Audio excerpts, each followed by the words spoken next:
मैं जानता हूं काम कठिन है। जितना काम 60 साल में हुआ होगा उससे भी ज्यादा काम 7 साल में करने की जरूरत है। ये सोच करके हमने बीड़ा उठाया। 2022 में आज से 7 साल के बाद भारत की आजादी को 75 साल होंगे। जिन महापुरुषों ने देश की आजादी के लिए बलिदान दिया, भगत सिंह, सुखदेव, राजगुरु, अरे आप अंडमान निकोबार में जाइए, वहां पर अंडमान के में काले पानी की सजा भुगतने वालों की सूची देखोगे तो आपको ढेर सारे मेरे पंजाब के जवान मां भारती की आजादी के लिए जीवन खपा दिया, उसकी सूची मिलेगी आपको। कितने लोगों ने बलिदान, कितने लोगों ने जवानी जेलों में खपा दी, कितने लोगों ने पुलिस के जुल्म सहे, कितने लोगों ने ब्रिटिश सल्तनत के अत्याचार झेले, और तब जाकर हमें आजादी मिली। क्या आजादी के 75 साल जब हो, तमिल आजादी के दीवानों को, उन वीर शहीदों को, उन आजादी के आंदोलनकारियों को हम कैसा हिंदुस्तान देना चाहते हैं? क्या आज से ही हर हिंदुस्तानी के मन में एक सपना संजोने का संकल्प नहीं होना चाहिए कि मैं अपने जीवन में आजादी के 75 साल हो रहे हैं, ये 5 चीजें, 6 चीजें, 7 चीजें, 2 चीजें मैं अपने जीवन में पालन करूंगा, जिससे समाज का भला होगा, देश का भला होगा, गांव गरीब का भला होगा। क्या हम आजादी के दीवानों को एक संकल्प कर करके उनको श्रद्धांजलि नहीं दे सकते हैं? समय की मांग है कि हर भारतवासी ने आज से ही आजादी के 75वां साल कैसा हो, उसकी तैयारियां शुरू करनी चाहिए और विकास के द्वारा, समस्याओं के समाधान के द्वारा करनी है। और उसमें एक सपना मेरा, वो सपना है 2022 में जब भारत की आजादी के 75 साल हो, तब हिंदुस्तान के गरीब से गरीब व्यक्ति को भी रहने के लिए उसको अपना घर मिल जाए। ये काम मैंने सर पे लिया। मुझे आपका साथ चाहिए, आपका सहयोग चाहिए। और उसी के सिलसिले में आज हजारों चंडीगढ़ वासियों को हाउसिंग स्कीम के अंतर्गत मकान देने का मुझे सौभाग्य मिला। आने वाले दिनों में करोड़ों करोड़ मकान बनाने की जरूरत पड़ने वाली है।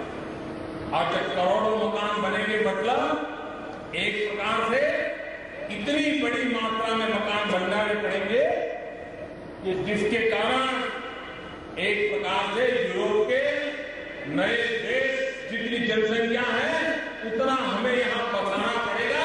इतने मकान बनाने पड़ेंगे, गरीबों के लिए बनाना है। और मैंने पहले दिन से कहा है, जब संसद के सेंट्रल हॉल में एनडीए के सभी दलों ने मुझे नेता के रूप में चुना और नेता के रूप में चुन करके उस समय मैंने जो संबोधन किया था, उसी दिन मैंने कहा था कि मेरी सरकार गरीबों को समर्पित है, गरीबों के कल्याण के लिए है। एक प्रकार से यहां का हर परिवार मां भारती का रक्षा कवच है। यहां के हर परिवार में,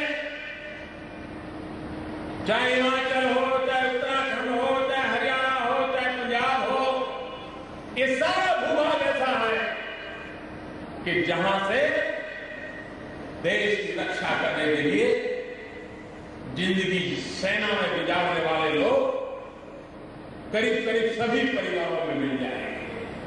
कोई आज की पीढ़ी के मिलेंगे तो कोई पुरानी पीढ़ी के मिलेंगे, लेकिन मां भारती की रक्षा के लिए जीवन लगाने वाले सेनानियों की यह धरती है। एक प्रकार से मां भारती का रक्षा कवच, ऐसे लक्षावधि परिवार यहां विराजमान है। इसी चंडीगढ़ में मैंने कहा था हम वन रैंक वन पेंशन के लिए गंभीरता से कदम उठाएंगे। भाइयों बहनों, हमने आते ही काम शुरू किया।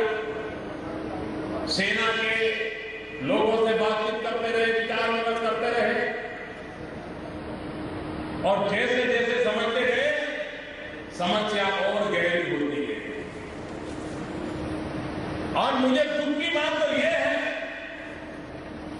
कि पुरानी किसी सरकार ने वन रैंक वन पेंशन ये क्या है, उसके कारण क्या जिम्मेवारियां आने वाली हैं, उसके कारण क्या क्या कदम उठाने पड़ेंगे, सरकार ने कभी इस दिशा में सोचा ही नहीं। अगर सोचा होता तो पुरानी सरकार 500 करोड़ रुपया का ओआरओपी लेकर के नहीं आई। और जब हमने सुना कि पुरानी सरकार ने 500 करोड़ का ओआरओपी घोषित किया है तो हमें लगता था कि शायद थोड़ा ज्यादा हो जाएगा, क्योंकि ये 500 करोड़ में तो होगा नहीं। लेकिन जब हम हिसाब लगाने बैठे तो मामला 10,000 करोड़ तक पहुंचने पर गया है। 10,000 करोड़ भारत जैसे देश के लिए ये रकम छोटी नहीं है, लेकिन देश की रक्षा के लिए जीवन खपाने वालों की जिंदगी इससे ज्यादा मूल्यवान होती है। और इसलिए हिंदुस्तान के गरीब से गरीब व्यक्ति ने भी सेना के जवानों के लिए इतना बड़ा अहम कदम उठाया। इसे एक सरकार को क्रेडिट मत दीजिए। ओआरओपी के लिए नरेंद्र मोदी को क्रेडिट मत दीजिए। मैं देश के जवानों को कहता हूं कि इतना बड़ा 10,000 करोड़ रुपयों का खर्च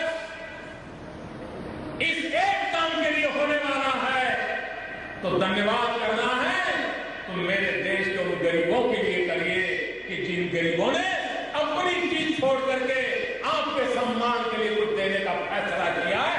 और इसलिए एक वन रैंक वन पेंशन की क्रेडिट अगर किसी को जाती है तो मेरे देश के गरीबों को जाती है, मेरे देश के सामान्य लोगों को जाती है जो अपने हक का छोड़ करके आज हम सेना के लोगों के लिए दे रहे हैं।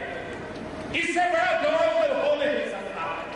और इसलिए हमने जो वादा निभाया है वो आने वाले दिनों में, लेकिन अभी भी मैं देख रहा हूं कुछ लोगों को आंदोलन करने की बीमारी जाती नहीं है।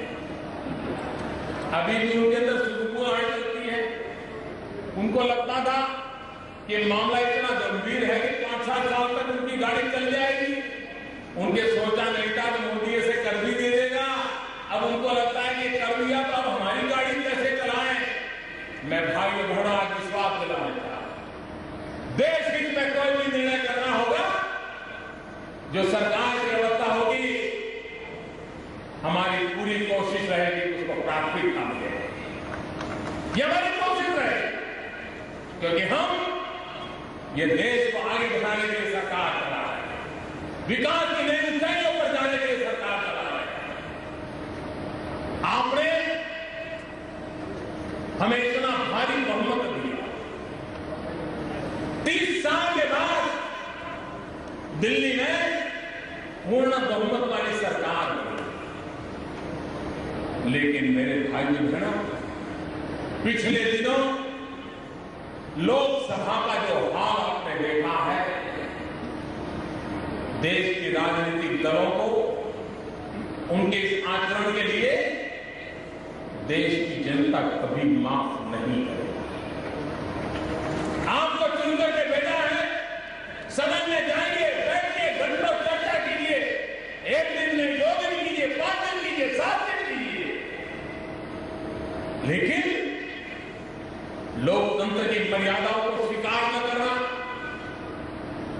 लोकतंत्र के नियमों का स्वीकार नहीं करना और 400 पार्लियामेंट के मेंबरों की परवाह न करना, लेकिन 40 लोग देश के भविष्य के सामने रोड़े अटकाने के लिए षड्यंत्र करते रहे।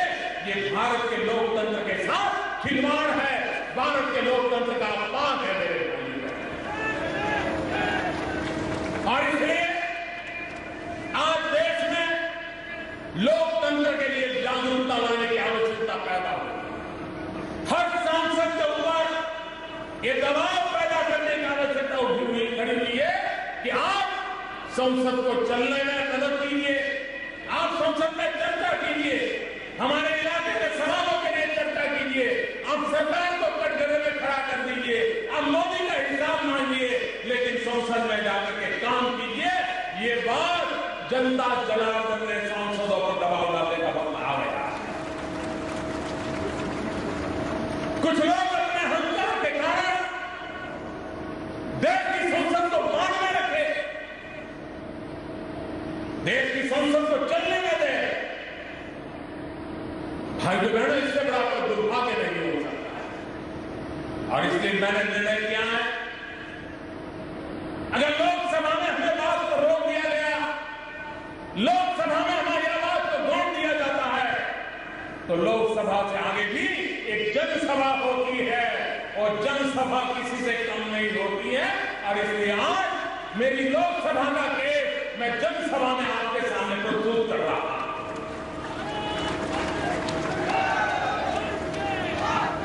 भाइयों बहनों, विकास की नई ऊंचाइयों को पार करने के लिए सरकार ने अनेक अहम कदम उठाए, चाहे भ्रष्टाचार के खिलाफ लड़ाई हो, चाहे विदेशों में से काला धन वापस लाना हो, चाहे महंगाई को कंट्रोल करने का प्रयास हो, चाहे गरीब से गरीब व्यक्ति को विकास की यात्रा में आगे आने का अवसर मिलता हो, चाहे जनधन अकाउंट की योजना हो, चाहे इंश्योरेंस स्कीम लाए हो, चाहे अटल पेंशन योजना लाए हो, गरीबों की भलाई के लिए लाए